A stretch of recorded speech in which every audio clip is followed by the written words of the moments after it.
Hey, good morning. Bob Desmond here. This is part 2 of my little side bending video. I decided I would show a video of me taking the side out of the form. I bent the side 2 days ago. I was going to take it out yesterday, but I got busy doing other things. We actually had a air conditioning problem in our house, and I had to make a path for the air conditioning guy who's coming tomorrow to work on our air handler, and it happens to be in a closet behind this refrigerator over here. So if you look in the background and see stuff piled up, that's stuff that was in the closet that I had to get out to make way for the technician tomorrow. Anyway, the side is well bent now. It's been a couple of days. It doesn't matter how long you leave it in. And I'm going to just take it out. So the first thing I'll do is go to the tighter end, and I'm going to release the spring pressure and loosen the springs. And then I'll just put the handle down here. Okay. We'll do the same to the other side. I'm going to release the tension once again of this pressure handle, squeeze handle, and that's the first thing I do. Remove these little handles I made 31 years ago. Okay, that's part one. Second part is to release the string tension, which gathers which pulls the bottom of the slats, and you'll see them spring out a little bit. There we go. Third step, unscrew the pressure on the waist, which pushes it down into the form.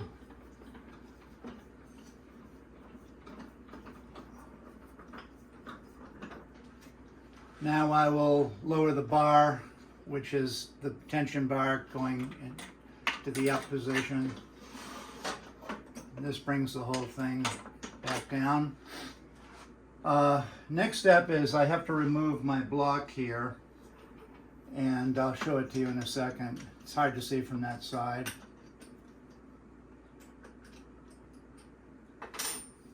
Just a couple of screws, a couple of nuts and washers.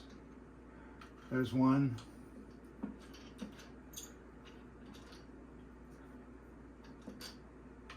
And I'll pull the bolts out and drop the block down.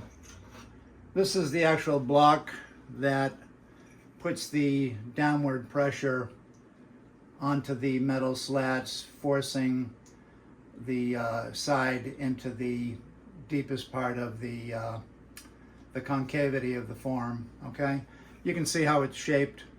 It's a mahogany block. I made this years ago. A cutout for the metal bar, which these bolts go into.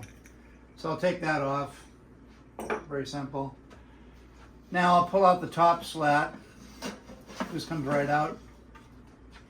And typically there's a little bit of staining on it underneath. Right here you can see.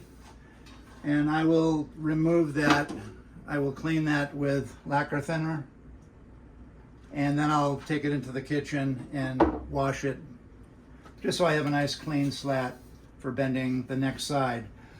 Oftentimes it might be cypress or maple or mahogany or some other light colored wood. Avidyre, I just made a guitar from Avidyre. So I'll take this slat off, put it aside for a moment. I do want to show you one thing that I neglected. Well, I'll pull the side out. So here's the side, all bent. And the next thing I'll do is inspect it. I did hear a tiny little crack at one point. I think it was just sort of a knot, but thankfully I don't see any problem here. This side was bent at 2 millimeters, and let's just double check it. I don't know if you can see, it's right at 2 millimeters thick. Okay, And Brazilian rosewood likes to bend at 2 millimeters. It doesn't like thicker wood. In other words, Brazilian at 2.5 millimeters starts to get a little risky, or 2 1/3 millimeters, whatever. And I wanted this guitar to be light.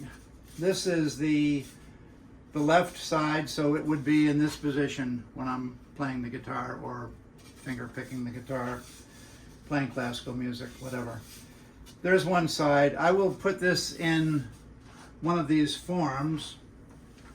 I will pop it in, I'll disassemble the form and pop it in one half of the form so it retains its shape.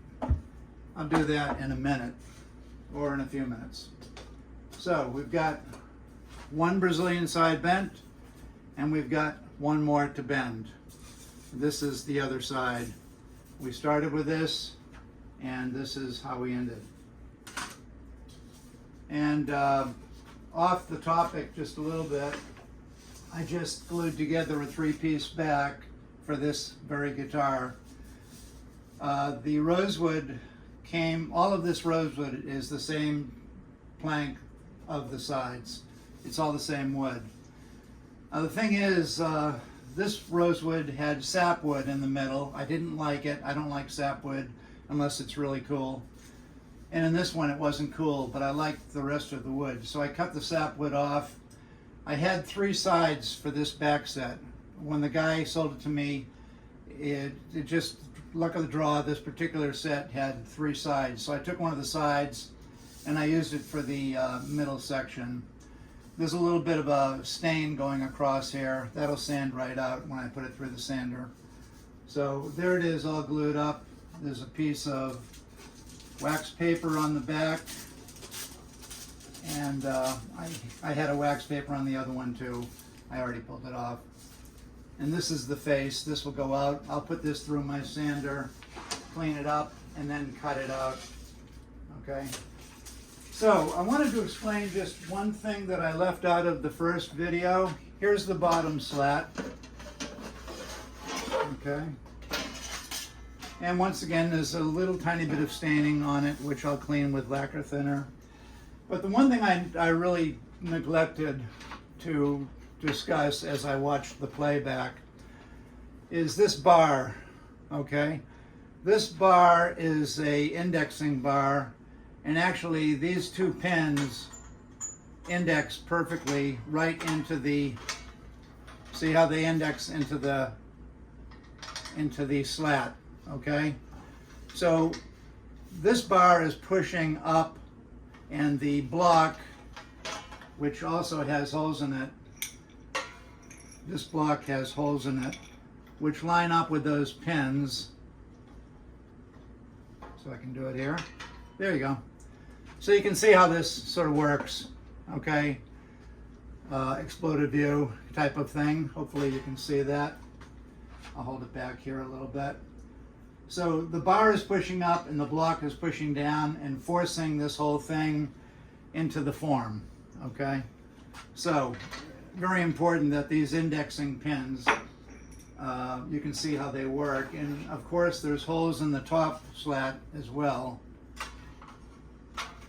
And there are the holes in the top slat. It's kind of hard to hold this all together.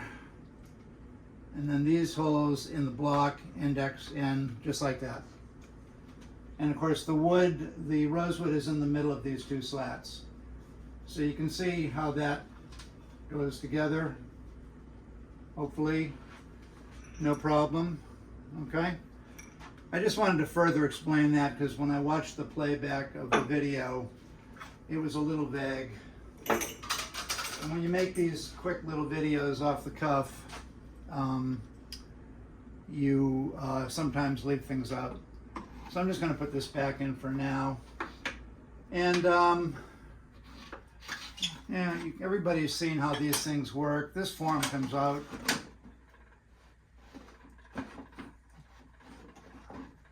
I haven't taken it out for a while. Why isn't it coming out? It's getting hung up somewhere, but you can basically see the light bulbs down here. And the inside of this form is all lined with aluminum flashing, so it doesn't start on fire. It is basically the thing. And it's interesting, I haven't taken it out for a while, but it's just getting hung up on a couple of these little posts. I'd have to teeter with it for a moment. So that's it. It's quite a simple system. When I built this thing, I added more bars, these round bars. I added more than were in the plan. And it's old school. Charles Fox designed it.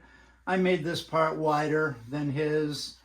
I dadoed things, which he didn't. I made some dados where everything would kind of interlock. Basically, when I built this thing, the whole thing fit together like a puzzle, and I really didn't even have to screw it. Everything fit. The screws are just holding it together, but I could literally dry assemble it. And anyway, it's been a good thing over the years. And that's it. And let me just pull this, if I can get it.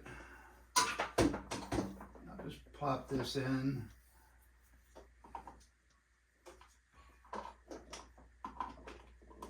There we go. And you can see the lights, okay?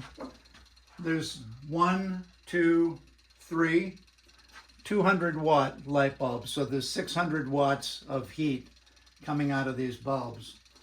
And when you put this whole thing back together, you know, you can basically see how these lights are going to provide the heat to heat up this stainless steel. The water that's in the wood is going to steam and bend quite easily, as you saw in part 1. Okay, so I'll turn that off. No need to have it on. And I got a nice side. There's no burns. It's not really even scorched. It just gets a little slippery, a little more slippery here, where it's right tight down into the valley of the bend there. But it came out nice. I'm happy with it.